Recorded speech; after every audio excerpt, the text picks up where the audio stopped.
ម្ចាស់លេខអាវថ្មីរបស់កីឡាករ Diego Jota ជួយសង្គ្រោះ Ronaldo បងប្អូនបាននៅបើយប់មិញនេះបាទក្រុមជម្រើសជាតិប៉ុកទីហ្គាល់បានបាទឈ្នះបាទក្រុមបាអេកឡង់បាទ1បាទទល់នឹង0បាទនៅក្នុងបាទការប្រកួតវគ្គជម្រុះបាទនៃបាទពានរង្វាន់បាទ World Cup បាទឆ្នាំ2026បាទហើយយប់មិញហ្នឹងគឺបងប្អូនយើងបាទឱកាសបាទពេណាទីបាទរបស់បាទ Ronaldo បាទគឺបាទគាត់ធ្វើឲ្យបានបាទជោគជ័យទេដែលមានការបាទជួយសង្គ្រោះបាទពីនៃចាំទីរបស់បាអេកឡង់បងប្អូនយើងបាទគឺបាទកីឡាករបាទ Kelleher បាទអញ្ចឹងបងប្អូនយើងបាទធ្វើឲ្យបាទមានការបាទសោកស្ដាយមែនទែននៅពេលដែលបាទពូដូបាទធ្វើមិនបានជោគជ័យសម្រាប់បាទគ្រាប់បាល់បាទពេណាទី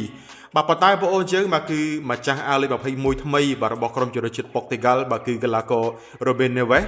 ក៏មិនឲ្យអ្នកគ្រប់គ្រងនឹងបាទទម្លាក់បន្ទុកទៅលើបាទពូដូបាទខ្លាំងពេកទេបាទដោយគាត់បានរកគ្រាប់បាល់មួយគ្រាប់បាទជាគ្រាប់បាល់បាទជាជំនះបាទលើក្រុមបាអេកឡង់មួយយើងមិននៅនាទីទីបាទ90បូកទៅហើយបាទយ៉ាងណាបាទក៏បាទពិតជាបាទរំភើបមែនទែនទៅកាន់ក្រុមជម្រើសជាតិប៉ុកទីហ្គាល់បងប្អូនយើងដើម្បី